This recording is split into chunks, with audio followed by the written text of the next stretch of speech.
음, 일단은, 일단 이 간증이라, 뭐, 저한테는 좀 거창한 얘기 같고요. 일단, 제가 이번, 이 준비를 하면서, 한 이틀 정도 준비를 하면서 제 살아온 날들을, 한 43년간의 날들을 싹 뒤돌아볼 수 있는 계기가 되어서 너무 감사한 그런 시간들이었습니다. 예. 일단 어, 저의 간증을 통해서 저의 삶을 통해서 저가 이제 주의 종으로서 제가 드러나지 않고 이 제 삶을 통해서 우리 주 예수 그리스도의 영광 되심만이 드러날 수 있도록 인도하여 주셨으면 감사하겠습니다. 일단 첫 번째로 저의 종교적인 부분을 한번 보고 넘어가겠습니다. 일단 전체적으로 불교 그리고 신당 그리고 마귀들이 치유하는 치유사 그리고 교회, 성당 이 모든 것이 제 삶에 녹아 들어가 있었어요. 우선 저의 기본적인 종교적 배경은 불교의 영향 아래 있었어요. 왜냐하면 저희 그 고모부께서 큰 스님으로 계셨었고 그리고 제가 태어날 때 목에 그 탯줄을 감고 태어나서 죽을 뻔한 그런 경우가 있었는데 이런 경우에는 일단 그 탯줄이 불교에서는 염주를 뜻해서 목에다 염주를 감고 태어났다라고 그렇게 여겨지기 때문에 종교적으로 이제 부처의 자식이다라고 해서 그를 그 부처의 아들로 그 이름을 하늘에 올렸었어요. 그렇게 해서 저는 집안의 의견에 따라서 저희의 대부가 부처였습니다. 예, 그런 상황이었고 태어날 때 그렇게 태어나서 부처 아들로서 그렇게 시작을 했어요. 그래서 일단 유년 시절은 거의 뭐 친가 쪽에서는 친척 형 동생들과 함께 절에서 뛰어놀고 그리고 향 냄새가 너무너무 익숙하고 되게 좋았고 마음도 평온하고 조용하고 풀들도 있고 하니까 얼마나 좋았겠습니까? 그 어렸을 때부터 그런 분위기에서 자라났고 일단 부처님 오신 날 이런 때는 이제 큰 행사였죠. 그래서 어차피 스님이 계시니까 그 태고정은 그 각 스님들이 교회처럼 자기 법당을 하나씩 갖고 있어서 거기에 연등을 단다든지 그리고 뭐 초를 킨다든지 이런 거에 대한 것들에 자기 재산권이 있어요. 그래서 그거를 그 고모부 아들 지금 저희 친척 형과 같이 사다리 타고서 연등 달고 그리고 막 뭐, 야, 저거는 어떻게 될까? 저건 얼마일까? 야, 저거 뭐 20만 원짜리 등이야. 저거 10만 원짜리 등이야. 이렇게 초등학교를 뭐 그렇게 보냈었어요. 그리고 어머니 같은 경우에는 워낙 그 절에 손님들이 많이 오니까 고모랑 고모들 그리고 같이 일하는 그 누나 해가지고 그 손님 맞는 일을 하느라고 거기 거의 제가 20대 중반까지 그렇게 계속 그런 삶을 계속 종교적인 삶을 영위를 했었죠. 그리고 이제는 20대 후반에 돼서는 이제 그때는 제가 어떤 연극영화과를 나와서 극단과 대학로에서 연기 생활을 했었죠. 그 한 7, 8년 정도를 했던 것 같은데 그때 그 큰 고모부 스님이 저에게는 아니죠. 저희 부모님께 저 몰래 제안을 하나 하셨어요. 그때는 뭐였냐면 이절, 법당, 재산, 돈, 땅 모든 것을 다 물려줄 테니까 왜냐면 자기 아들은 한의사고 딸은 고등학교 선생님인 상황이고 그 절에만 해도 젊은 스님들이 많이 있었고 되게 그 좋은 불교 대학 나와서 엘리트 코스를 받는 그런 스님들도 많이 젊은 스님 많이 계셨었는데, 공허부께서 저를 후계자로 선택을 하시고 이 모든 걸 스님을 만들어라, 내 후계자로 해라라고 그런 제안이 있으셨어요. 물론 저는 뭐 큰 고민 없이 정중히 거절을 했죠. 그렇죠. 그리고 그 의문이 드는 것은 왜 그 많은 그 각계각층이 얼마나 많은 사람들을 만나고 많은 인맥과 있고 많은 사람들을 만나보고 했을 텐데 왜 나를 후계자로 삼았을까라는 그런 고민을 하긴 했지만 그때 당시에는 그 답을 찾고 싶지는 않았어요. 네, 그렇게 했는데 여담이지만 뭐 코로나 이전에 이제 제가 어, 주님이 제 곁에 있다는 것을 알기 전까지만 해도 그 절에 가면 항상 스님이 그러셨어요. 너가 여기 이 자리에 앉아가지고 지금 사람들 절 받아야 되는데, 야, 너 거기서 뭐 하냐? 이렇게 농담식으로 말씀을 하셨죠. 그 이후로는 뭐 아직 뵌 적은 없습니다. 코로나 이후로는. 자, 이게 저의 기본적인 불교에 대한 저의 삶에서의 종교적인 거고, 그 다음은 이제 귀신, 신당에 대한 얘기예요. 일단 불교로 시작을 해서 유년 시절에 계속 같이 불교의 영향권이 있었고, 이제 할아버지 할머니의 얘기로 들어가면은 이제 할아버지 할머니가 어렸을 때부터 서로 따로따로 살고 계셨어요. 그거에 대한 부분은 그때 잘 몰랐고 이제 나이가 들어서는 이제 이해를 하게 됐죠. 왜 그랬는지. 유년 시절에 할아버지께서는 이태원에, 저희가 다 이태원 출신이기 때문에 이태원 부군당이라고 있습니다. 부군당이 뭐 하는 곳이냐면은 그 하나의 동네, 뭐 이태원, 뭐 보항동 그런 동네에 그 신들, 그 동네를 지켜주는 신들, 귀신들이죠. 그에 제를 지내는 그런 거예요. 거기에 이제 부군당에 노인정이 있으셔서 거기 혼자 지내셨었고, 그리고 한 아침에 이태원에서 저희 집 보항동까지 한 20여 분을 8시쯤에 와서 팔남매, 저희 아버지가 팔남매시거든요. 그중에 막내에서 두 번째예요. 그래서 아버지 집에 와서 아침에 같이 식사를 하시고 저와 제 동생, 여동생을 데리고 이태원에 있는 보광초등학교에 등교를 시키고 다시 쭉 가셔서 이태원 부군당 노인정으로 돌아가시는 그런 일들을, 그런 루틴이었죠. 그때 당시에는 그게 되게 어떻게 보면 창피하기도 하고 내가 왜 할아버지랑 다녀야 되지? 이런 생각도 했었는데 지금 생각하면 너무 감사한 일이기도 하고, 그리고 그 부군당은 그 제를 지내는데 거기서 저희 할아버지께서 그 제를 올리는 거에 한 몫을 담당을 하셨던 것 같아요. 그렇게 있었고, 이제 할머님은 이제 어땠냐면 제가 듣기로는 자세하게 말씀을 안 해주셨어요. 친할머니죠. 팔남매신데, 팔남매가 이제 저 아버지가 팔남매신데 막내 고모가 갓난아기 때 고모를 얻고 이태원 부군당에서 어차피 제를 지내니까 구슬할 거 아니에요. 그 구슬할 때 구경을 하시다가 잡귀신한테 이제 잘못 들린 거예요. 귀신이 붙은 거예요. 그래서 신내림을 받으시고 보살이 되셔가지고 혼자 신 모시면서 지금의 무당이죠. 뭐 신전 보고 그러면서 이제 할머님이 이제 혼자 지내셨어요. 지금은 이제 왜 할아버지 할머니가 떨어져 있고를 이제는 아는 나이가 돼서 그걸 이제는 알고는 있는데, 그때 당시에는 일단 추석 명절, 설 명절에만 뵀어요.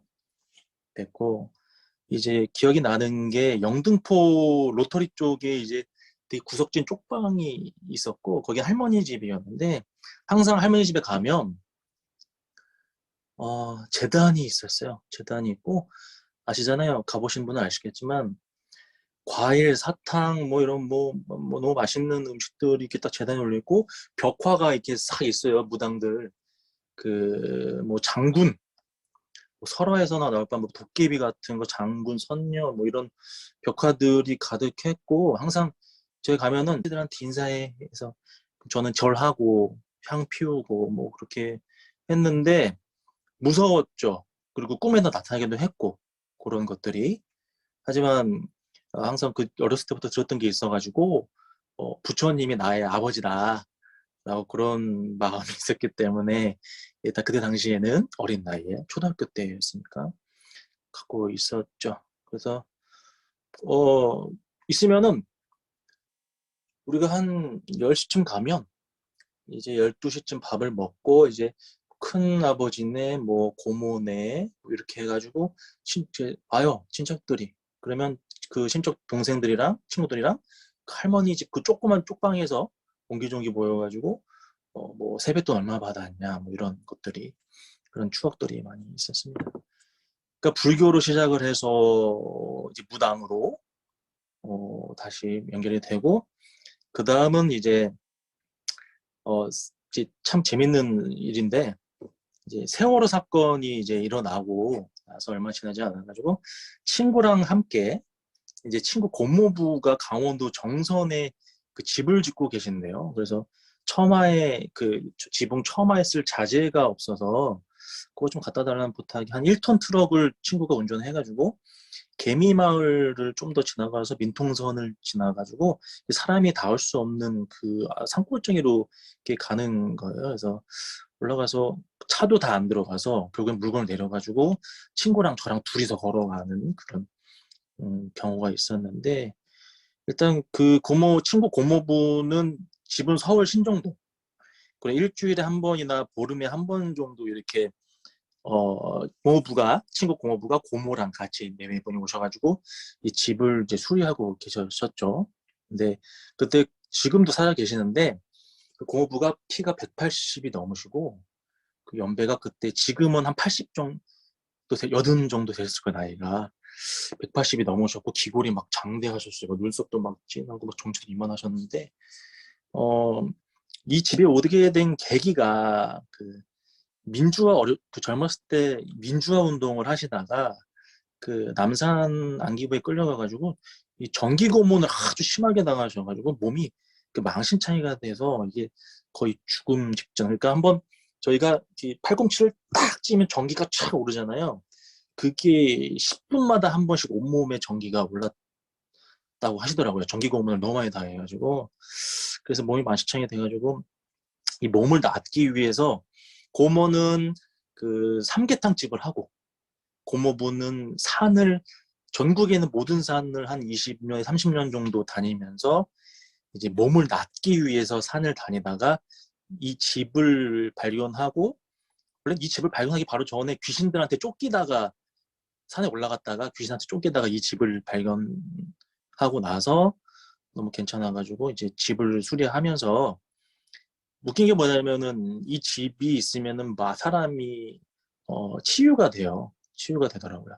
저도 가면 한 2박 3일 정도 기본적으로 잠만 자고 아침 먹고 자고 점심 먹고 자고 저녁 먹고 자고 2박 3일 정도 자고 이 산에 맞지 않는 사람 겁을 줘가지고 1시간도 못 있게 하고 쫓아낸다고 산이 사람을 이렇게 하더라고요. 그래서 이제 불치병 특히 고3 그때 그 바로 전 타임에 치료받았던 친구가 고3 여자애였는데 이 이유를 알 수 없는 그 고통이 온몸에 있어서 그거를 한 2주 정도 이 집에 와서 치유를 하고 했다고 하시더라고요.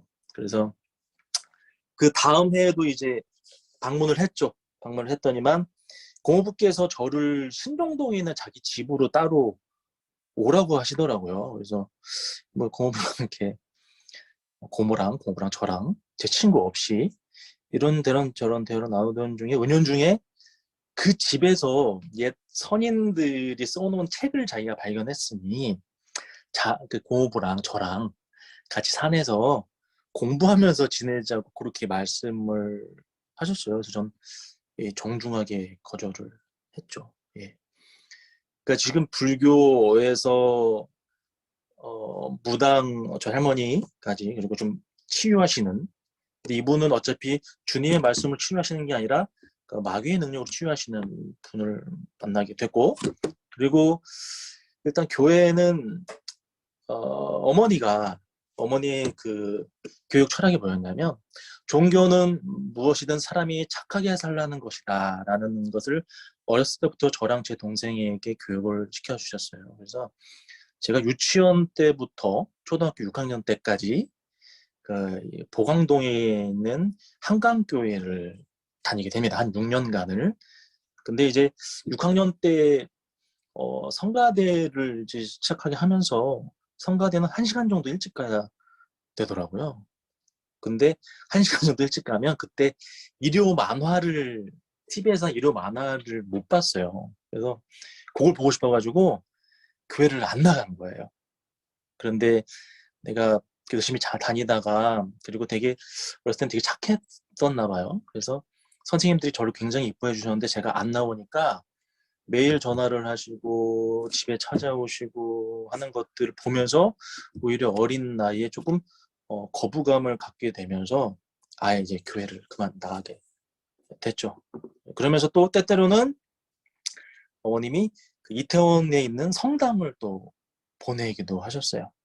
어, 그러니까 여러 가지 종교들을 접하는 유년 시절과 지금까지 예, 있었고 그리고 오랜 세월이 흘러서 이제 2013년도 제가 한 서른 초반이었죠. 그때 이제 친하게 지냈던 1살 터울 형이 있었는데 그 형이 이제 일산 순복음교회의 그 성가대 베이스 한예종에서 성악을 전공했기 때문에 베이스 솔리스트여가지고 자기랑 같이 교회를 나가자라고 해서 저도 일산 순복음교회를 갑자기 가서 성가대에 테너 파트로 이제 들어가게 됩니다. 그렇게 한 3, 4개월 정도를 다니다가 그 같이 다니는 형이 갑자기 그만두게 되고 저도 이제 그만 다니게 됐죠. 왜냐면 저 같은 경우에는 이 교회나 불교나 뭐 무당이나 뭐 이런 것들이 다 하나라고 보고 거기에서 중점은 누가 더 순수하고 누가 더 종교적으로 거룩하느냐 순수해야 된다는 항상 종교인은 순수해야 된다는 그런 마음이 있었기 때문에 제가 같이 지내고 있던 사람들은 순수하지 않았어요. 다 무언가를 원했고 개인적인 욕망이 있었고 이런 종교자들이 대부분이었기 때문에 저는 그거에 대한 약간 종교는 순수해야 된다라는 생각이 있었기 때문에 그런 거부 반응이 조금 있었습니다. 그래서 다행히 거기서 주님이 한 자매님을 연결시켜줘서 그 자매님과 친하지도 않았어요. 대화도 나눈 적이 별로 없고. 근데 2015년도부터 지금까지 하루도 빼놓지 않고 서로 성경 말씀을 보내고 저도 받고 그런 게 이제 거의 한 7, 8년이죠. 저게 그렇게 믿음도 없었고 뭐 주님을 알지도 못할 때였는데 그렇게 주님이 계속 저를 연결시켜주고 저에 대한 끈을 놓지 않았다고 저는 이제 생각을 합니다. 그리고 결혼 이제 후에는 처가의 영향으로 이제 성구영신 예배나 크리스마스 이렇게 한 1년에 한두 번 정도 어, 나가게 되었습니다. 이게 전체적으로 제 삶을 지금까지의 전체적인 맥락을 봤을 때의 저희 종교에 대한 영향이라고 생각을 되고 지금 돌이켜 보면 제가 태어났을 때나 절에 있을 때나 신당에 있을 때나 성당에 있을 때나 교회에 있을 때나 항상 저와 함께 계셨었고 저를 지켜주시고 저를 사랑해 주셨다고 이제 생각을 하게 됩니다. 예. 이게 종교적인 부분이었고요. 이게 지금 이제 1부 끝났습니다. 네, 그렇게 이제 첫 번째는 저희 종교적인 부분이 있었고, 상당히 영적인 부분에서 많은 영향을 받았지만 제 스스로는 알지 못하는 그런 무지한 상태였다고 생각이 들고요. 두 번째로 이제 제 그 영적인 부분이 굉장히 강했지만 항상 깨닫지 못하고 제 삶에서의 주인은 항상 저 자신이었던 것 같아요. 그래서 일단 사랑을 엄청 많이 받고 자라났습니다. 참 감사하게도. 그래서 외가 쪽에 첫 번째 손주고 첫 번째 조카라서 그 외할아버지든 할머니든 삼촌이든 이모든 뭐 저희 어머니든 말할 것 없고 너무나 많은 사랑을 받고 자랐고 그 기억들이 아직도 가득해요. 그래서 항상 행복했고 지금 생각해도 너무도 행복한 날들이었는데요. 어머니 같은 경우에는 지금도 물론이지만 항상 사랑으로 저를 많이 대해주셨어요. 그죠? 제 기억에는 한 번도 저한테 큰 소리를 내신 적이 없었고, 그리고 한 번도 인상을 찡으신 적이 없어요. 그건 정말 기적 같은 일이라고 생각을 하고 감사하게 생각을 하는 상황인데, 근데 오히려 이제 그런 것들이 내가 주인공이 되고 내가 무언가 특별한 사람이구나라고 생각을 할 수 있는 굉장히 인간적인 마음을 갖게 하는 한 걸음이 되었던 것 같기도 하고요. 그리고 10대, 20대 시절 동안 외로움이라는 걸 모르고 살아왔기 때문에 내 삶의 주인공은 항상 나다.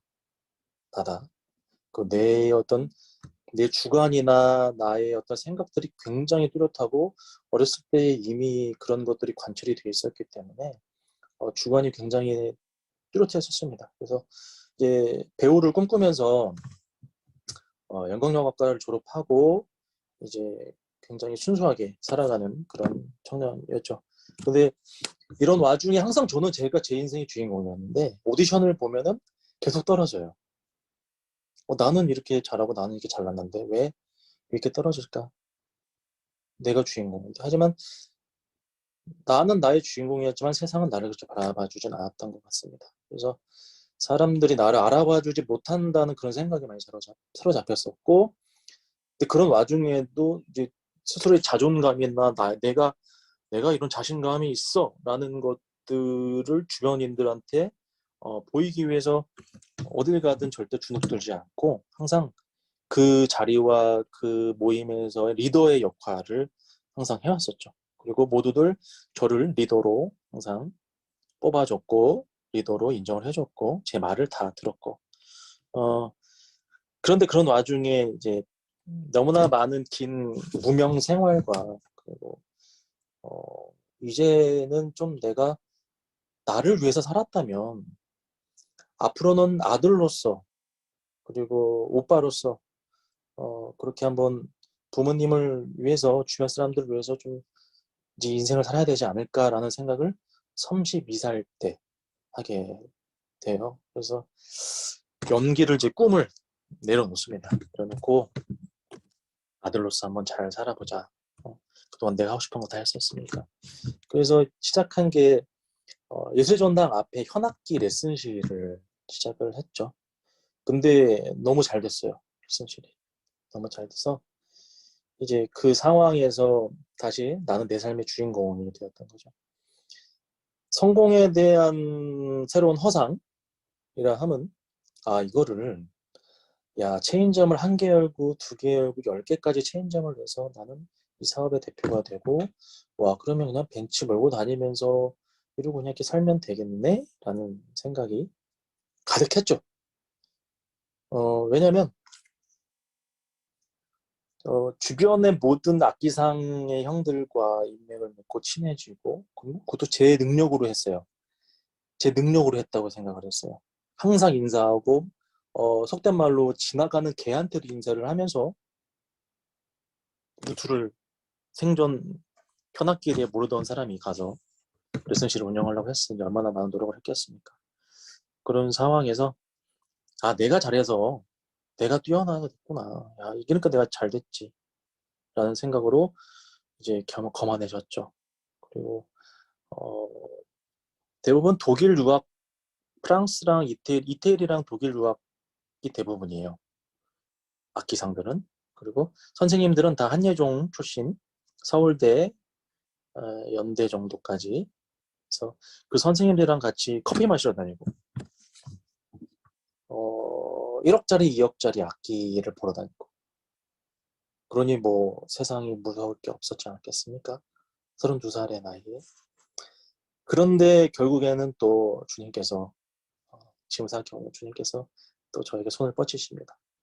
갑자기 건물 주인이 바뀌어요. 바뀌면서 새로운 건물 주인이 이게 5층 건물이었는데 저희가 지하 1층을 쓰고 있었습니다. 한 40평 정도 됐죠. 룸이 7개에 큰 룸이 하나 있었고 대관을 계속 했었으니까 그거보다 더 새로운 시설로 2층부터 5층까지 저희랑 비슷한 더 뛰어난, 더 새 거에, 그리고 방으로 숙식이 가능한 그렇게 리모델링을 시작하고, 엘리베이터가 없는 건물에 엘리베이터를 놔요. 그러면서 저희가 쓰던 화장실이 사라지고 주차장으로 외부의 간이 화장실로 옮겨가면서 6개월 정도 엘리베이터 공사를 하면서 저희의 손님들이 다 떠나갔죠. 모든 게 한 2년 만에 다 6개월 정도 거의 영업을 못하고 2년 동안 운영을 하던 와중에 모든 게 다 무너지고 저는 사업이 다 망했죠. 자, 이렇게 되면서 결국에는 한 5일 정도 5일 정도 집에서 칩거하면서 있다가 친구가 근데 너무 오래 그 바닥에서 있지 않았어요. 어둠 속에 있지 않았고 바로 한 일주일 있다가 연남동에 저희가 얼마 전에 불백 먹으러 갔던 거기도 제가 자주 갔었습니다. 30대 초반 때 연남동에 인력사무소를 친구 아버지가 운영을 했었어요. 화곡동에서 새벽 4시 반에 5712 버스를 타면 거기에 5시 반 정도에 도착을 합니다. 그러면 6시부터 인력사무소니까 노동일을 기다렸다가 나가게 되는 거죠. 때는 되게 12월 달에 추운 겨울이었던 것 같아요. 거기서 연남동에서 인천에 초등학교를 그 부분 철거하는, 마룻바닥을 철거하는 30년, 40년 묵은 마룻바닥을 철거하는 그런 일을 하러 가는 와중에 이스타나 봉고차 앞좌석에만 의자가 있고 나머지는 다 의자를 뺐어요. 그리고 한 12명 정도가 저를 포함해서 조선족이 대부분이었고 저를 포함해서 한 12명 정도가 그 빠루라고 해서 철거를 하는 한 2m짜리 쇠덩이랑 포대자루, 왜냐면 철거물을 넣어야 되는 거니까 그렇게 앉아서 이제 터덜터덜 새벽에 가는데 오만 가지 생각들이 많이 들었죠. 새벽별을 보면서 불과 한 달 전에는 내가 사장 형들이랑 독일제 수입되던 온 나무를 보고 그 1억짜리, 2억짜리 악기를 보러 다녔는데 야, 지금은 내가 이런 상황이구나. 참 세상이 참 재밌다. 야, 더 이상의 바닥은 없으니 이제 뭐가 무섭냐라는 또 다른 바닥을 경험하면서 하지만 열심히 했습니다. 일어나자. 더 이상의 바닥은 없어. 지금도 가끔 그 생각을 해요. 그때 그 추웠었던 그 초등학교 운동장에서 먹었던 내 밥을 꽁꽁 언 밥을 생각을 합니다. 열심히 인력사무소에 나가서 일을 했는데 어떻게 또 참 주님이 또 역사를 하셨는지 제가 파견을 나갔던 한 중량물 회사가 있었는데 맨날 조선족들만 오고 할아버지들만 오다가 30대 초반에 덩치도 있고 키도 큰 애가 멀쩡하게 생긴 애가 오니까 신기했나 봐요. 저를 계속 지켜보다가 열심히 하고 요령 안 피우고 하다 보니까 그럼 인력사무소로 나가지 마시고 저희 회사로 직접 출근을 하시죠 라고 해서 이제 그 중량물 업체의 프리랜서 정직원은 아니지만 정직원을 하기에는 제가 꿈꾸던 것들이 너무 그 당시에도 나는 이렇게 무너지지 않을 것이다 라는 생각이 있었기 때문에 그 프리랜서로 하면서 되게 사람들이 저를 좋아했어요. 좋아해서 이제 쉽지 않은데 프리랜서들은 정직원들만 가는 건데 중국 금산에 한 보름 정도의 출장도 제가 그 멤버로 컨택이 돼서 출장을 중국으로 가기도 했었습니다. 그러니까 이게 항상 제가 이거 지금 돌이켜 보면은 그게 있었던 것 같아요. 나는 내 삶에 책임을 져야 되고, 왜냐면 내가 주인이니까. 그리고 나는 누구보다 잘 자신 있고 사람의 힘으로 정신력으로 안 될 것은 없다. 라는 그런 생각을 갖고서 이렇게 성실히 살아왔었습니다. 네. 자, 여기까지 2부고요. 제 종교적인 부분을 처음에 말씀을 드렸고, 두 번째는 제 삶에서의 저의 가치관, 내가 주인이라는 그런 가치관을 가졌었던 저를 말씀을 드렸고요. 이제 세 번째로는 전 항상 그거를 어렸을 때부터 염두를 했었어요. 과연 행복이란 무엇이고 내가 살아가는 내 삶의 의미는 무엇인가를 중학교 정도 때부터 이렇게 생각을 좀 많이 했었던 것 같아요. 중학교 때 제가 보강동에 있는 오산중학교, 오산고등학교를 나왔는데 거기에 전남에서 전학 온 친구가 중1 때 있었어요. 어, 그때 그 친구가 베르나르 베르베르의 개미라는 책을 보고 있었고 저도 그 친구를 통해서 그 책을 이제 읽게 되었어요. 거기에 내용 중에 지금 생각나는, 제가 다시 책을 보지 않았지만 지금 얼핏 아직까지도 생각나는 것은 이 개미한테 사람은 알 수 없는 미지의 신 같은 존재로 비춰집니다. 갑자기 하늘에서 분홍색 공이 내려와요. 둥근 물체가 내려와서 개미를 짓눌리고 그럼 개미가 죽고 분홍색 공은 커다란 공은 떠납니다. 그게 뭐냐면 사람의 손가락이에요. 근데 개미는 그것의 존재를 전혀 알지 못하죠. 개미에게 손가락 같은 인간이 개미에게 손가락 같은 존재처럼 우리 사람들이 살고 있는 이 세상에서는 이 우리가 전혀 알 수 없는 하늘의 존재가 있을지도 모른다는 생각을 그때 갖게 되었고 굉장히 궁금해 했었어요. 왜 내가 존재해야 되고 그리고 그 궁금증이 계속 꼬리에 꼬리를 물었고 중1, 중2 나이에 어울리지 않게 지금 생각해도 기억이 나지 않아요. 근데 뭐 니체의 신은 죽었다. 그리고 오쇼 라즈니시의 뭐 배꼽 이런 책들을 제가 읽어 나가기 시작합니다. 그 어린 나이에.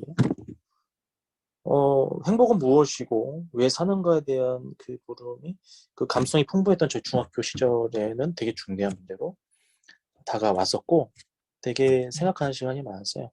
이제 하루는 등교 시간에 제가 81번 버스를 타고 가면 한 4정거장을 가거든요. 근데 가끔씩 이제 그 버스 정류장에 가면 이제 온전치 않은 정신이에요. 근데 세상과 단절돼 있고 이어폰을 끼고서 혼자 춤을 추고 있는 제 또래 좀 많은 그 청년이 한 명 있었는데 그 사람의 표정이 너무나 행복해 보이는 거예요. 그래서 아 어쩌면 저 사람이 이 세상에서 가장 행복한 사람이 아닐까? 라는 그런 생각도 하게 되고 그리고 TV를 보다가 바이올리스트, 뭐 장영주 이런 연주자들이 나와서 그 자기 스스로에게 몰입해서 그 곡에 몰입해가지고 무아지경으로 막 연주하는 막 모습을 보면은 저 사람의 저 순간이 저 사람에게는 가장 큰 행복일 수 있겠다라는 그런 생각도 하게 되면서 항상 행복이란 무엇인가, 내가 사는 게 무엇인가에 대한 부분을 굉장히 궁금해했고, 근데 그거에 대한 해답은 어, 결국에는 찾았지만 그게 주님이 제 옆에 항상 계시다는 것을 깨닫고서 저는 그 해답을 이제는 알게 되었고 그 전에는 이제 몰랐었습니다. 자, 어, 제가 사는 이유는 그 사람이 사는 이유는 하나님을 찬양하고 하나님께 영광을 돌리기 위해서 제가 사는 겁니다. 그리고 행복은 나를 살게 해주시고 창세 전부터 저를 자식으로 모든 계획하에 저를 지금 이 순간까지 그리고 다시 살게 해주신 하나님께 감사하고 기뻐하고 은혜에 보답할 수 있는 그런 삶을 살아가는 지금 이 순간이 행복이라고 저는 생각을 합니다. 네. 3부는 여기까지입니다. 지금 어렸을 때부터 궁금해했던 삶의 의의와 행복에 대해서는 주님을 만나면서 제가 알게 되었고요. 이제 주님이 저한테 찾아오시는 그 순간은 말씀을 드리겠습니다. 저는 결혼을 하고 나서 어차피 형식적으로 그냥 연례 행사처럼 교회에 참석을 했었죠. 초창기에 말씀드린 것처럼 교회는 저에게 그냥 종교의 한 부분, 그리고 제 주변의 종교인들을 보면 항상 자기 이익을 추구하고 항상 그게 저 어렸을 때부터 뭐가 의문점이었냐면 왜 사람들은 하나님한테 자기의 필요한 것만을 원하고 자기가 힘들 때 자기가 원하는 것만 있을 때만 기도를 할 것인가? 그게 초등학교, 중학교, 꼭 유년 시절 때 저는 그게 너무 저와 맞지 않았어요. 어떤 생각을 했냐면 나는 하나님이 좀 쉬셨으면 좋겠다. 이 모든 사람들이 다 자기 것을 구하고 하루 모든 그 기도를 다 들어주신다면 정말 하나님은 바쁘시겠구나. 그때 당시에 하나님이 좀 쉬었으면 좋겠다. 하나님 좀 쉬세요. 그런 마인드를 갖고 있었기 때문에 자기 이익을 구하고 큰 재물을 구하고 이런 기도를 하는 것들을 보면은 저와는 맞지 않는 부분이 있다. 그냥 조용히 절에 가서 그냥 조용히 있고 조용하게 막 찬송가 시끄럽게 안 부르고 조용히 있는 그런 부분이다 하고 이런 종류의 한 부분이었습니다. 교회라는 것이. 근데 2018년에 6월 15일 정도에 저희 장인어른께서 이제 돌아가시게 됩니다. 근데 그 장례식장에서 지금 저희 처형이 다니고 있죠. 저도 다녔었고 와서 그 장례를 성심성의껏 인도를 한 걸 보고 궁금증이 생겼어요. 저 사람들은 왜 어떤 대가를 받길래 지금 저렇게 이 늦은 시간까지 3일 동안 저렇게 봉사를 하고 있는 거지? 뭐 수고를 받는 게 있겠지. 아니 대가 없이 하는 그런 것들이 어딨어? 라는 그런 궁금증이 생겼는데 물어보니까 아무런 대가가 없이 그냥 와서 도와주신다고. 저는 그래서 그랬어요. 그때 성령님이 오셨습니다. 궁금했어요. 저 사람들은 뭘까? 교회에 다니는 저 목사님과 저 전도사 그리고 이 교인들이 갖고 있는 생각들이 무엇일까라는 생각이 제 마음을 요동시켰고 큰 파도처럼 울렁이진 않았지만 잔잔한 호수처럼 계속 그 여운이 남아 있었지만 그거는 성령님이 잠깐 노크를 하셨던 거 같고 그걸 잊고 이제 살아가기 시작합니다. 그런 와중에 이제 2026년 5월에 제 인생에서 이제 가장 큰 고난을 맞이하게 됩니다. 제 삶을 아까 말씀드렸겠지만 굉장히 저는 자기 중심적이었고 내가 계획해서 그러니까 인간이 하지 못하는 일은 없다. 노력으로, 연습으로. 왜냐하면 저는 한 공연을 올리기 위해서 2달을 연습을 하던 한 사람을 연기하기 위해서 2달 동안 그 사람을 연구하고 그 사람을 나에게 투영시켜야 됐기 때문에 지금 연습해서 안 된다고 하는 걸 못 봤어요. 제가 그렇게 살아봤었고 뭐든지 인간의 노력으로 안 되는 건 없다라는 생각으로 살아왔던 제가 2015년부터 이 분양기를 시작하면서 2020년 5월까지 쌓아오고 버티고 했던 그리고 제가 제 능력으로 모든 걸 계획했던 모든 것들이 사람으로 인해서, 같이 일하는 사람으로 인해서 다 무너져 내리게 됩니다. 한 몸무게는 한 2주 동안 한 15kg 정도가 빠졌고요. 그리고 잠을 자지 못했어요. 자지 못했고 출근을 한 30분 정도에 저희 그 경화자매한테 10초에 한 번씩 카톡을 했어요. 나 오늘 괜찮아? 나 오늘 할 수 있을까? 나 오늘 버티게 해줘. 나 오늘 어떻게 해야 돼? 나 오늘 잘하겠지?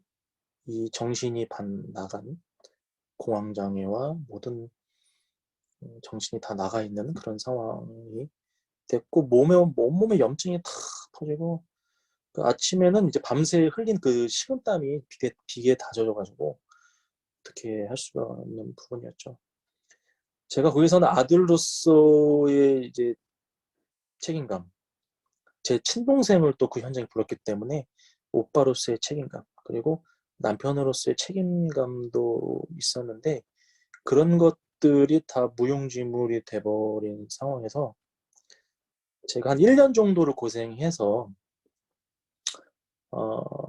그 사람에게 1년 정도를 고생을 해서 금전적으로는 한 1억 5천 정도의 돈을 받지 못한 상황이었고, 왜냐면 제가 한 1년 동안 수입이 거의 없었어요. 그래서 저는 그 돈이 너무도 간절했고 그 돈이 너무나 필요해서 아들 노릇도 하고 싶고 오빠 노릇도 하고 싶고 남편 노릇도 하고 싶어서 그 돈이 너무너무 간절했었습니다. 그래서 내가 그 많은 고난과 그 가스라이팅 그리고 인간 이하의 대우를 받으면서, 하지만 나는 견뎌야 했어요. 그 돈을 받아야 했었으니까. 근데 버티질 못하고 정신적 육체적으로 다 무너져 내리게 됩니다. 근데 한참 힘들어하고 이제 뭐 식은땀 흘리고 막 이럴 때 눈을 싹 떴는데 한 새벽 한 3시쯤 됐을 거예요. 근데 경화자매가 제 발 밑에서 제 발을 잡고 기도를 하고 있더라고요. 그때 성령님이 저를, 그러니까 경화자매의 손을 통해서, 기도를 통해서 감화 감동으로 저를 변화시키려고 하는 거였구나라고 지금은 생각을 합니다. 그래서 모든 것을 다 내려놓고 완전히 그냥 인간의 모습으로서는 볼 수 없는 최악의 상황으로 됐죠. 그래서 이 세상은 사람의 능력으로 할 수 없는 부분이 있구나. 분명 하나님이 있다, 신이 있다 라는 존재를 자각하게 되고 성령님께서 저에게 오셨죠. 그래서 이때 모든 걸 다 내려놓고 경화자매랑 한 2020년 6월 중순 정도부터 매주 그 교회에 나가게 됩니다. 그러고 나서는 이제 8월에 이제 저희 최동환 장로님을 만나게 되고 성경 공부를 시작하게 됐죠. 저는 깡통이고 아무것도 없는 상황이었기 때문에 제가 변화되기가 쉽지는 않았었어요. 근데 사장성을 배우고 그리고 경화자매의 끊임없는 기도와 그리고 저를 가르쳐 주시는 최동환 장로님의 어떤 성경에 대한 말씀들, 그리고 저희 우리 같은 지체죠.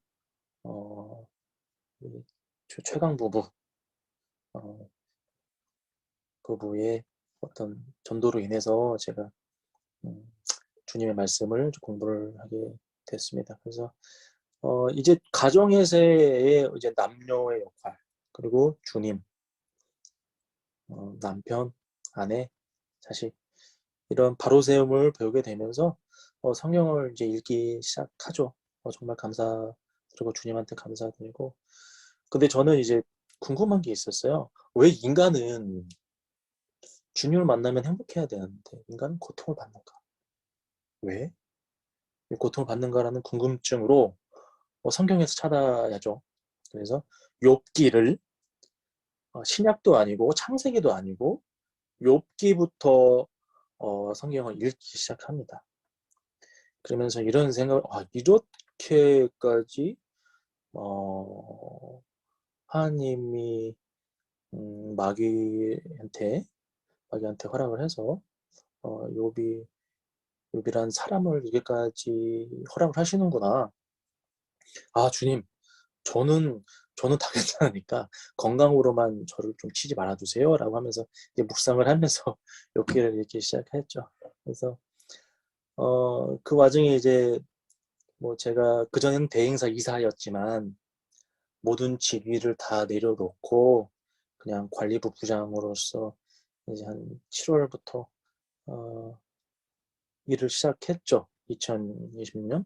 그래서 제가 한 6, 7년 동안 일을 하면서 1년에 추석하고 설만 쉬었었어요. 쉼이 없었죠. 바쁘기만 한. 근데 주님 만나고 일주일에 하루, 주일을 이제 교회를 가고 이런 것들의 소중함을 너무나 뼈저리게 지금도 감사하고 느끼고 있습니다. 주님이 그 6년, 7년 동안 그 주일의 소중함을 알게 하려고 저를 그렇게 쉬지 못하게 했었던 것 같아요. 그래서 너무너무 감사하고 전 주일에 너무 감사합니다. 감사하고 교회에 나갈 수 있다는 이 삶이 너무나 행복한 삶이라고 저는 생각이 되고 있었어요. 그렇게 평온을 찾고 이제 우리 전무님과 공부를 하고 주님을 알아가는 동안에 12월 2일 별 걱정 없이 이제 진행했던 건강검진에서 주먹만한 종양이 발견이 됩니다. 내가 지금 영화에서 보던 드라마에서나 보던 거를 그 CT가 아니죠. 그 초음파를 보면서 선생님이 큰 병원에 빨리 가셔야겠는데요? 라는 대사를 그 선생님한테 들었을 때는 믿겨지지가 않았죠. 부랴부랴 평택 선모병원으로 가서 CT를 4시간 정도 찍으면서 많은 생각들이 오고 갔죠. 아직 그때까지는 누구한테도 얘기하지 않았고 저 혼자만의 소중했던 그 4시간이었던 것 같아요. CT를 4시간 동안 기다리면서 이런저런 생각을 하고 주님 아직 건강으로만 치지 말아달라고 했는데 어떻게 이럴 수가 있습니까? 알겠습니다. 제가 받아들이고 열심히 치료받겠습니다. CT를 찍고 나서 봤더니까 CT 사진을 봤는데 너무 큰 거예요. 종양이. 이렇게 야구공만한 게 내 위에 있었어? 너무 큰 거예요. 야, 크다라는 생각이 가장 컸고, 참 당황스러웠고, 뭐 어떤 대비도 되지 않았었고, 이제 조금 평온을 찾을 만하니까 나한테 이런 것들이 오는구나라는 생각이 들어왔어요. 근데 정말 주님이 인도 허락하셨는지는 몰라도 일단 그 병원에서 저희 삼성의료원으로 연계를 해줘가지고 평택에서 저희 집 근처인 거기로 가면서 처음 상담을 했을 때는 4월, 그때가 12월이었거든요. 빨라야 2월, 3월 정도에 수술할 수 있다. 집으로 돌아갔죠. 그리고 나선 아산병원에 전화를 했어요. 전화했더니 빨라야 4월 정도 될 겁니다. 수술이 너무 많이 잡혀있어서 연말이고 그런가요? 하면서 받아들이고 좀 낙담을 했죠.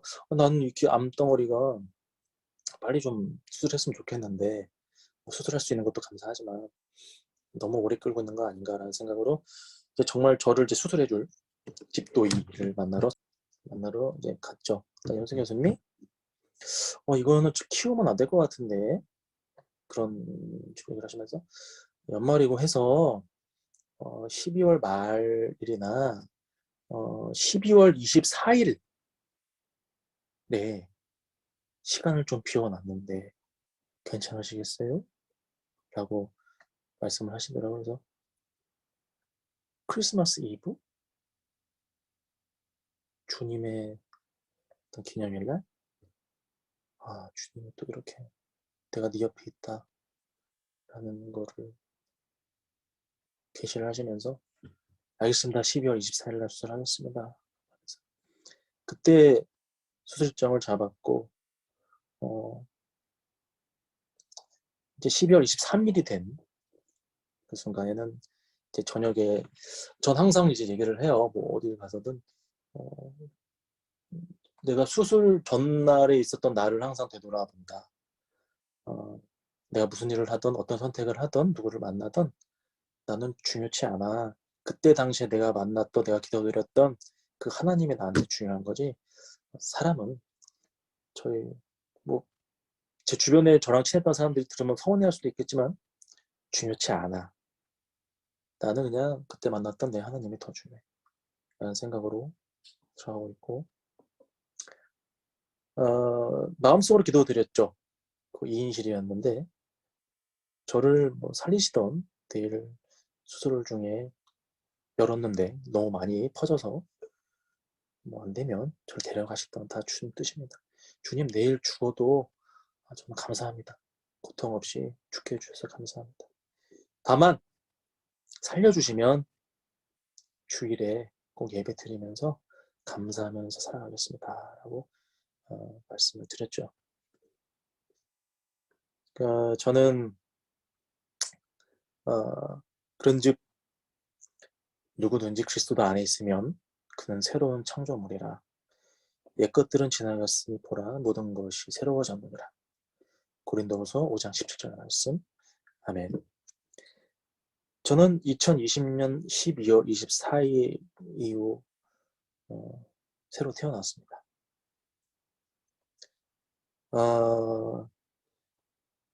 항상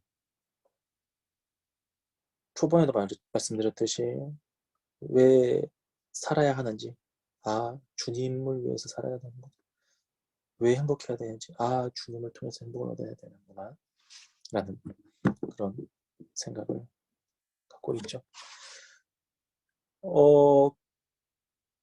힘들고 아프고 돈이 없고 경제적으로 힘들고 가족들이 아프고 한다 하더라도 우리를 선택해주고 저희를 태어나게 해주고 숨 쉴 수 있게 해주고 볼 수 있게 해주시고 만질 수 있게 해주신 하나님의 자녀로 선택받음에 있어서는 분명히 감사해도 기뻐야 한다고 저는 생각을 합니다. 네.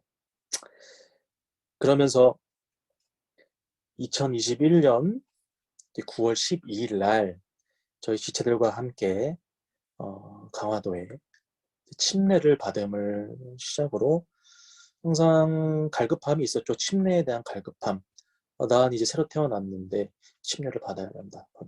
그런 생각으로 그때 다행히 참 좋은 기회가 있어서 정말 감사하게도 침례를 받고 이제 주님께서 알려주시고 선포하신 말씀들을 하나씩 지금 배워가고 있고요. 그리고 또 창세 전부터 저를 계획하시고 태어나게 하시고 그리고 암으로부터 다시 살게 하심에 분명히 목적이 있으실 거라고 저는 믿어 의심치 않고 그 목적을 통해서 주님께 큰 영광 돌리고 저는 죽은 자가 될 수 있는 그런 감사함을 느끼면서 이제 살아가고 있습니다. 네, 4부는 여기까지입니다. 마지막으로 사랑에 대해서 조금 말씀을 드리고 싶어요.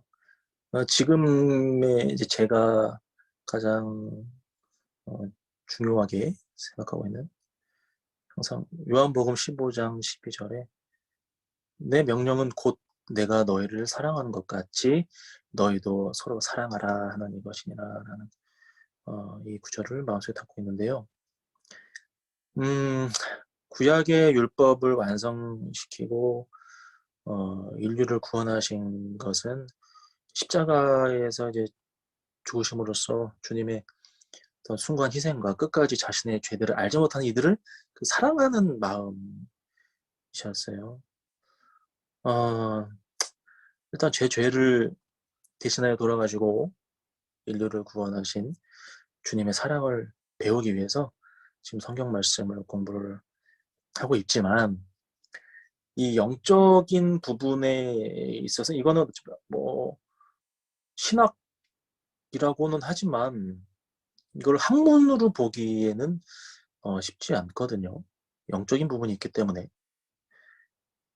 배움이 있고 공부를 한다 손 치더라도 내 삶이 똑같이 일치되지 않는다면은 진정한 주님의 뜻을 따라가는 건 아니라고 생각.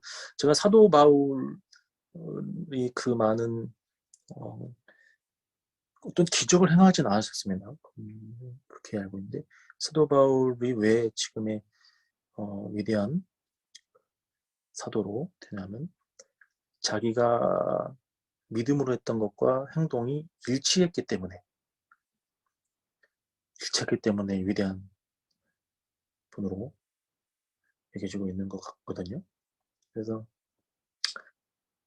지금은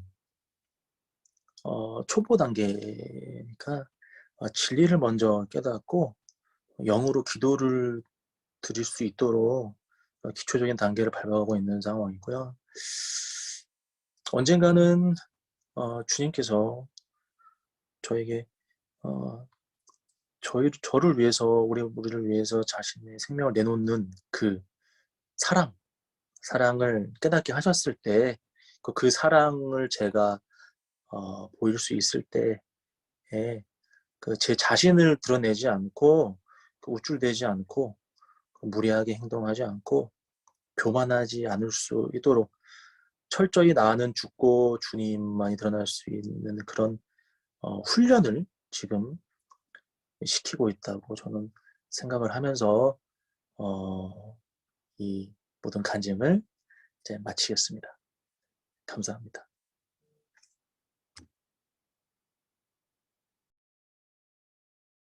월 20일 금요일 오전에 저 통일공원 위에 봉소산 올라왔습니다. 거의 정상 다 왔습니다. 저기 건너편에 그 파주 LG 디스플레이 단지인가요? 그리고 그 뒤가 월롱산 같습니다. 처음 왔습니다. 네, 산이 아주 좋네요. 파주의 13군데 등산로 전체 완등하기 위해서 지금 도전하고 있는 중입니다. 주님 감사하고 사랑합니다. 할렐루야. 주님 감사합니다. 감사합니다. 시작하시면 됩니다. 네. 먼저 일단 간증을 하게 해주신 주님께 감사를 드립니다. 제가 간증하고 싶은 내용은 뭐냐면, 지금까지 제 삶에서 주님을 몰랐을 때 살았던 삶과 또 어떻게 주님을 알게 됐고, 주님을 알게 된 후의 삶이 어떻게 바뀌었는지, 그거에 대해서 이제 말씀을 드리고 싶고, 주님께서 또 어떻게 이제 주님이 원하시는 삶으로 인도하고 계시는지에 대해서 말씀을 드리고 싶습니다. 일단 짧게나마 제가 이제 교회를 다니게 된 계기부터 말씀을 드리면, 처음에 저는 고등학교 때 처음에 교회를 나가게 됐는데, 친한 친구를 통해서 나가게 됐고, 구원이 그때는 뭔지는 몰랐던 것 같아요. 그래서 그때 그래도 주님께서 불쌍히 여겨주셔서 구원이 뭔지도 몰랐지만 봉사도 하고 교회에서 이제 섬기기도 하면서 고등학교 시절과 이제 20대를 보낸 것 같아요. 근데 그렇게 이제 되게 그때도 생각이 나는 게, 정말 저는 하나님을 되게 사랑했다고 생각을 하거든요, 그때도. 그래서 이제 뭐 교회 봉사나 이런 섬김도 계속 할 수 있었다고 생각을 하고, 그렇게 지내고 있는데, 23살인가 4살 때쯤 제가 어쩌다가 다단계를 하게 됐어요. 그래서 다단계를 하면서 교회를 안 나가기 시작했는데, 사실 처음에는 시작이 아이러니하게 돈을 이게 많이 벌어가지고 주님한테 헌금을 되게 많이 하고 싶다는 생각으로 시작을 했거든요, 다단계를. 그러면서 불쌍한 사람들도 많이 도와주고 그렇게 이제 시작을 했는데 돈과 이제 하나님을 겸하여 섬기지 못한다는 말씀처럼 돈에 이제 버는 거에 빠져가지고 주님을 이제 놓기 시작했던 것 같아요. 그때부터. 그래서 그렇게 다단계를 하다가 이게 될 일이 없잖아요, 그게. 그래서 이게 되게 힘들게 한 1, 2년을 했었던 것 같은데 그 뒤로 이제 다단계를 그만두고 네일 아트를 시작을 하게 됐어요. 근데 그때가 이제 26살 때였고 초반에는 이제 직원으로 일을 하면서 많이 고생도 하고 했는데 어느 순간부터는 이제 개인 손님도 받으면서 혼자 이제 네일 아트를 시작을 하게 됐고 정말 손님이 많아가지고 새벽부터 시작해서 새벽에 끝날 정도로 그렇게 손님이 많아지게 된 거예요.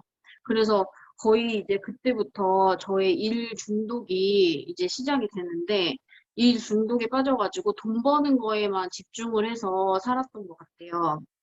그래서 그렇게 일만 하면서 살다가 20살 이제 후반대에 29살인가에 이제 남편을 소개를 받았어요. 이제 남자를 소개를 받아서 결혼을 하게 되는데, 그때도 저는 제가 되게 잘해서 제 능력으로 이제 손님도 많고 돈도 많이 벌고 이렇게 잘 살 수 있기 때문에 결혼 생활도 내가 이제 돈 잘 버니까 여유롭고 이제 즐기면서 살 수 있을 거라고 생각을 했기 때문에 남자를 고를 때도 진짜 사랑하는 거 하나, 그냥 그 사람의 이제 배경이나 이런 걸 전혀 보지 않았고 진짜 성품 하나 보고 제가 결혼을 했거든요. 그렇다고 이제 형편이 없다는 게 아니라 그래서 성품 하나 보고 결혼을 했는데 어? 항상 결혼을 하고 나서도 돈을 되게 잘 벌었는데도 불구하고 항상 저는 되게 불안했어요. 그래서 한 두세 달치 손님이 예약이 다 꽉꽉 차 있는데도 문제가 없는데 그 다음 달 또 예약이 안 찰까 봐 불안하고 매출이 조금이라도 떨어지면 걱정이 돼서 계속 매일 그 생각을 하면서 살았던 것 같아요. 근데 이제 그렇게 살다 보니까 왠지 모를 이제 공허함이 계속 찾아오면서 이전에 이제 고등학교 때 다녔던 이제 교회가 생각이 나고 주님이 생각이 나면서 아, 교회를 가긴 가야 되겠다라는 생각에 이제 주일날 예배만 드리기 시작을 해요. 이제 언니네 교회에 가서. 그래서 예배만 드리면서 계속 이제 그런 날들이 지나가고 그렇게 예배를 드려도 사실 불안함과 공허함이 채워지지는 않더라고요. 그래서 그런 중에 교회에서 이제 목장 모임도 하면서 이제 목장 모임의 목자 언니를 이제 알게 됐는데 그 시기 때 제 친구가 이혼을 앞두고 있는 친구가 있었어요. 그래서 그 이혼을 앞두고 있는 그 친구가 되게 너무 힘들어 해가지고 그 얘기를 하다가 그 언니랑 그 언니가 이제 아시는 목사님이 계신데 이제 가정 사역을 하신다고 해서 한번 만나볼래 해가지고 제 친구한테 말을 했더니 친구가 막 너무 만나고 싶어 하는 거예요. 그래서 그날 당장 가야 된대 막 그 목사님 만나러. 그래서 무리해서 약속이 있었음에도 불구하고 무리해가지고 그때 이제 언니네 집에 가서 목사님을 만나게 되거든요.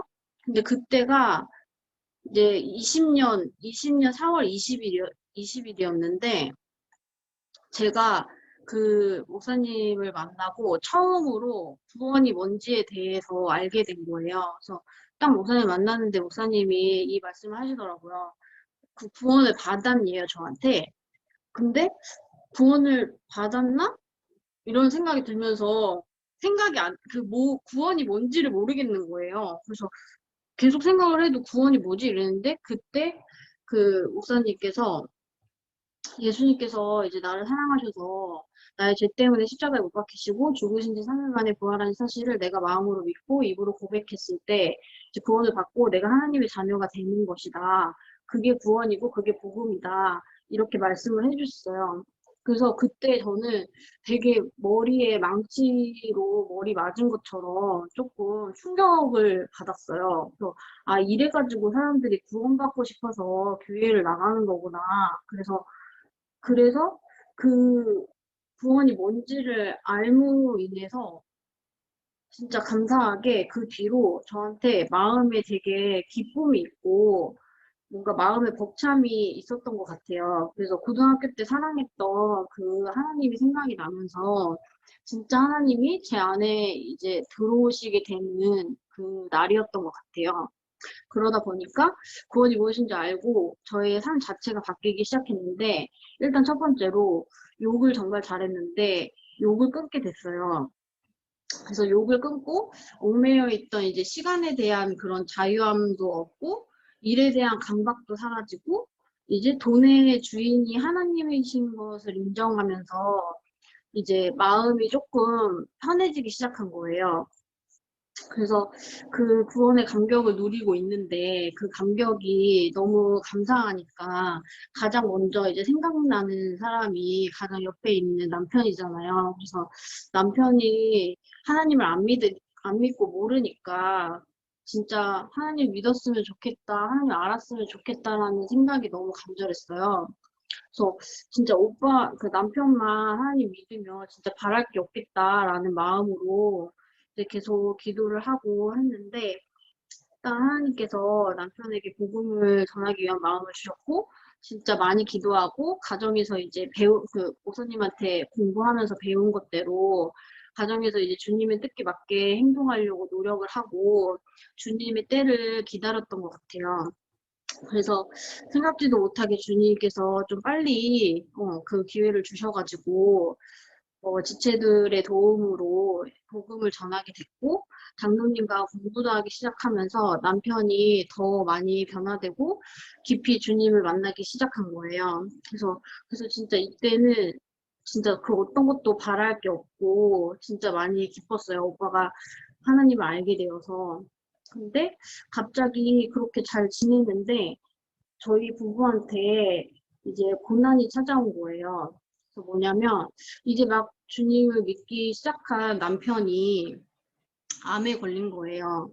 그래서 너무 당황스럽고 사실 인간적으로는 많이 슬펐는데, 근데 이상하게 마음이 되게 평안하고 고난이 이제 찾아와도 주님이 계셔가지고 이제 평안을 할 수 있다는 거를 그때 깨달았던 것 같아요. 그래서 남편은 어떻게 생각할지 모르겠지만 저는 진짜 걱정 하나 없이 그 남편이 이제 수술하고 뭐 이런 검사하고 이런 과정들을 되게 평안한 마음으로 함께 했었는데, 진짜 모든 그런 검사나 이제 수술 날짜도 기적적으로 빨리 잡혀가지고 빨리 수술할 수 있게 됐고, 수술도 너무 잘 돼서 남편이 이제 건강을 찾게 돼서 너무 감사한 시간이었는데, 그 뒤로는 이제 어떤 선물보다 진짜 남편이 그 힘든 시간들을 통해서 주님과 깊이 교제하는 시간과 그리고 모든 것의 주인이신 주님을 인정하는 마음을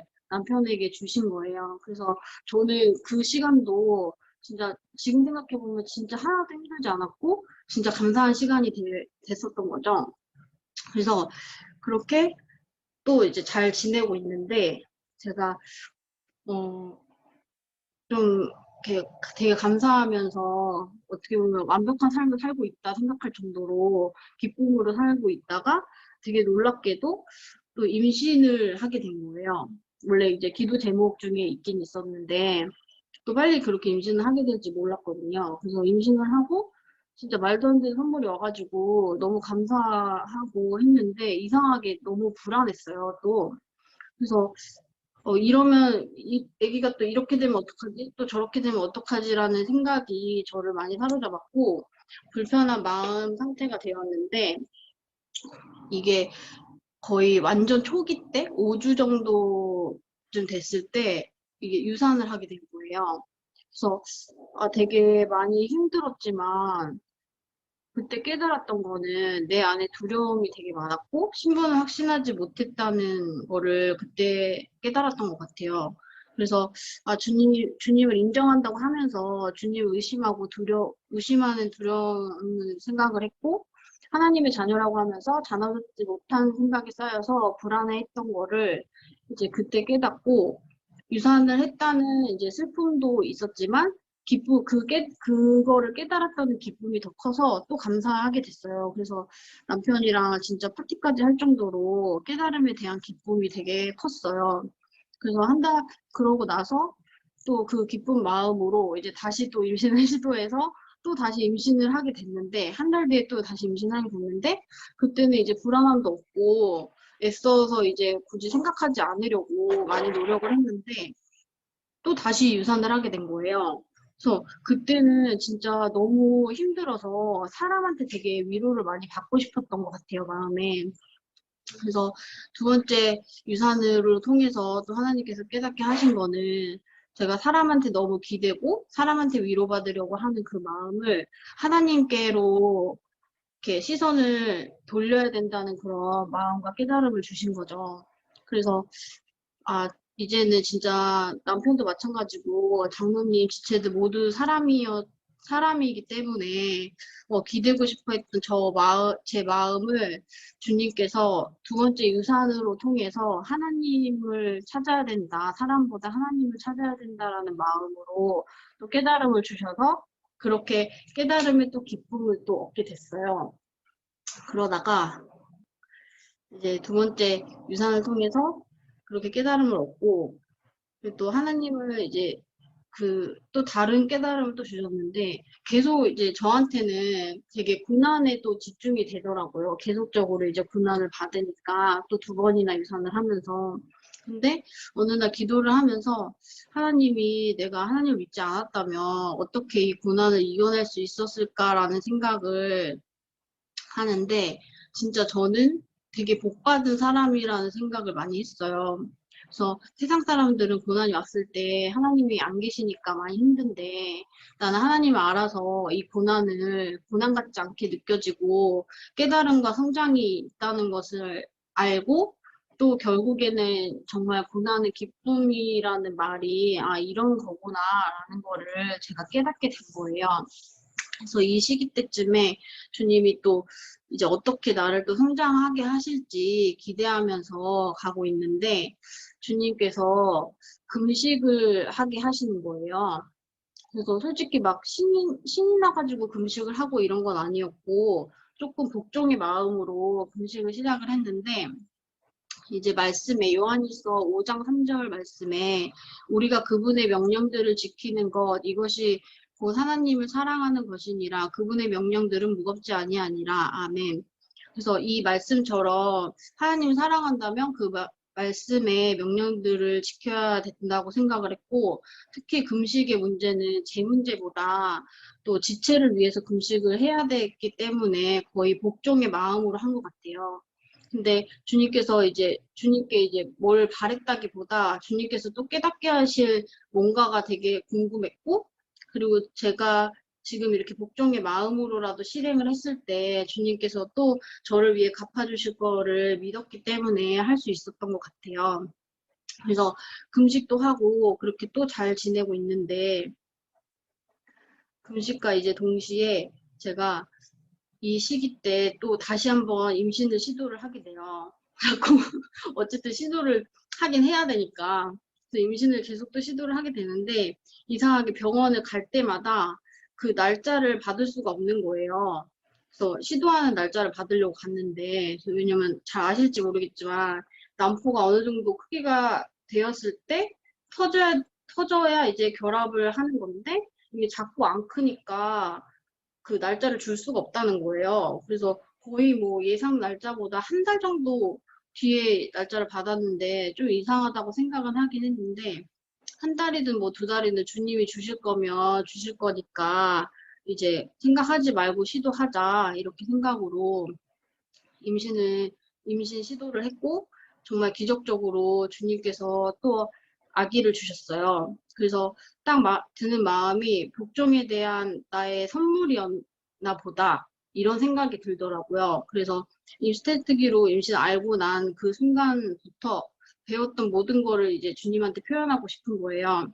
그래서 감사, 헌금이나 기도, 암송 이런 부분들을 열심히 하고 싶어서 최선을 다해서 하는 도중에 또 다시 고난이 찾아오는 거예요. 그 고난이 임신 초기인데 코로나에 걸린 거예요. 그래서 코로나라는 고난이 또 찾아왔는데, 진짜 왜 나는 감사의 마음도 표현을 했고, 진짜 잘 하고 있다고 생각했는데 코로나가 왜 왔을까? 왜 찾아왔을까? 그런 생각하면서 하루 정도 그 첫날 하루가 두통이 너무 심해서 두통에 시달리면서 또 육체를 통해서 제 마음에 두려움이 들어오는 거예요. 머리가 너무 아프고 힘드니까. 그래서 왜 나는 육체를 뛰어넘지 못하는가를 계속 생각을 하면서 이번에도 또 지체의 도움으로 또 한 번의 깨달음을 얻게 됐어요. 뭐냐면 마귀는 육체를 이용할 수 있고 장난하고 속일 수 있는데 그때 말씀 하나를 붙잡고 말씀으로 대적을 하는 방법이었어요.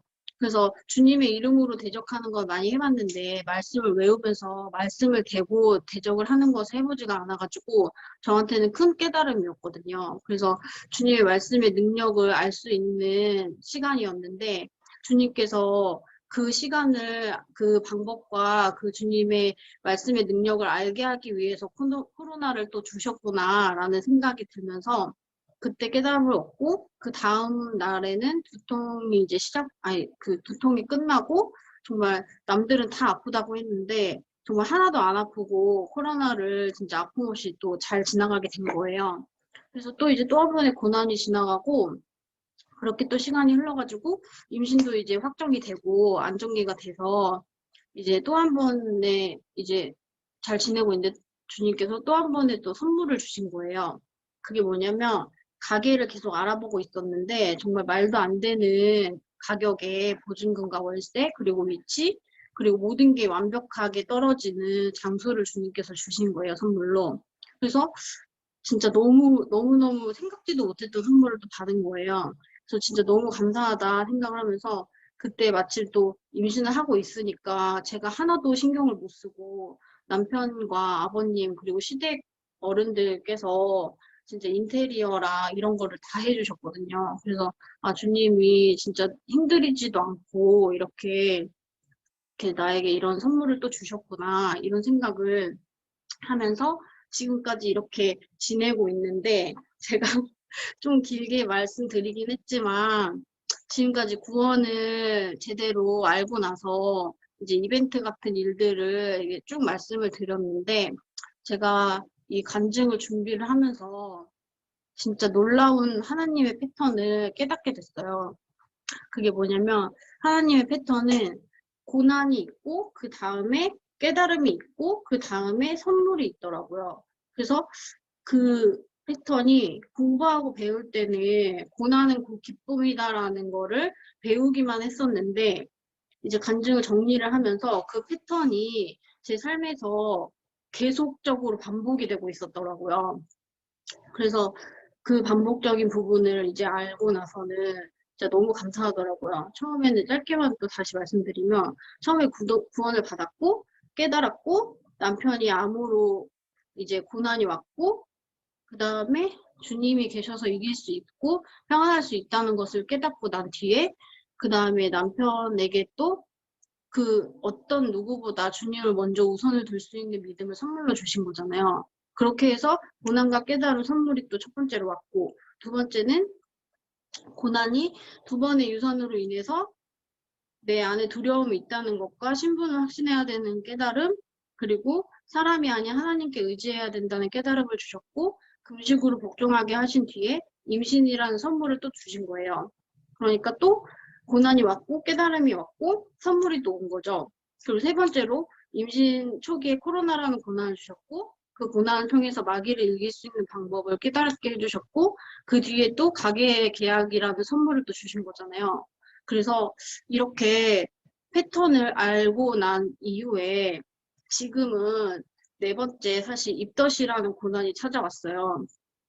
그래서 지금도 고난이 진행 중인데 입덧이 너무 심해지고 육체가 영을 지배하면서 내 안에 이제 불순종의 영을 발견하고 깨달았는데 아직도 좀 부족한 느낌이에요. 그래서 육체가 너무 힘들다 보니까 영이 지배하는 것을 느끼면서도 일어서지 못하는 저를 발견을 하게 되고 주님이 또 간증을 계기로 다시 일어날 수 있는 기회를 주셨다고 생각을 하고 이후에도 또 어떠한 깨달음이 있고 또 그 뒤에는 어떠한 선물이 있을지 많이 기대를 하고 있습니다. 그리고 물론 많이 힘이 들고 육체가 힘든 거는 이제 물론인데 육체를 이제 무시하고 주님께 집중하지 못하는 저를 볼 때마다 힘들지만 간증 준비를 하면서 주님께서 주님의 그 패턴을 알려주셨기 때문에 그 패턴대로 기대하면서 이겨낼 거라고 다짐을 하고 마지막으로 주님을 만나기 이전의 삶은 고난이 와도 그 고난에 집중을 했지만 또 고난을 집중을 하고 고난을 뛰어넘어서 미래에 대한 걱정과 내 생각의 계획이 힘들게 했다면 주님을 만난 지금은 고난이 와도 주님이 함께 하셔서 당시에는 이제 힘들더라도 이겨내게 하셨고 미래에 대한 걱정 또한 생각하지 않게 해주신 주님께 감사를 드리고 힘들어도 감사할 수 있다는 것에 너무 감사를 드립니다. 그리고 마지막으로 말씀 두 개를 읽어볼게요. 야고보서 1장 2, 3, 4절 말씀인데 내 형제들아 너희가 여러 가지 시험에 빠질 때 그것을 다 기쁨으로 여기라. 너희 믿음의 단련이 인내를 이루는 줄 너희가 아느니라. 오직 인내를 완전히 이루라. 이것은 너희가 완전하고 완벽하여 아무것도 부족함이 없게 하려 함이라. 아멘. 그리고 로마서 5장 3절 4절 말씀 그리할 뿐 아니라 우리가 환난도 기뻐하나니 환난은 인내를 인내는 체험은 소망을 이루는 줄 우리가 아노라. 아멘. 그래서 저는 이 두 가지 말씀을 붙잡고 주님께서 나를 이제 부족함이 없게 하실 것을 믿고 고난이 결국에는 소망을 이루는 것을 믿으면서 주님께 감사드리며 간증을 마치겠습니다. 주님 사랑합니다. 5월 24일 살레길 오랜만에 온 것 같습니다. 저 건너편에 오두산 통일전망대 보이고 여기 앞에 국가대표 축구장 그리고 장독 때들 쭉 오전입니다. 바람도 좋고 나무가 점점 짙어지고 있네요. 주님 감사하고 사랑합니다. 할렐루야 할렐루야. 살레길 좋습니다. 거의 햇볕을 안 붓고 이렇게 걸어갈 수 있다는 거 주님의 은혜입니다. 사랑하고 감사합니다. 할렐루야.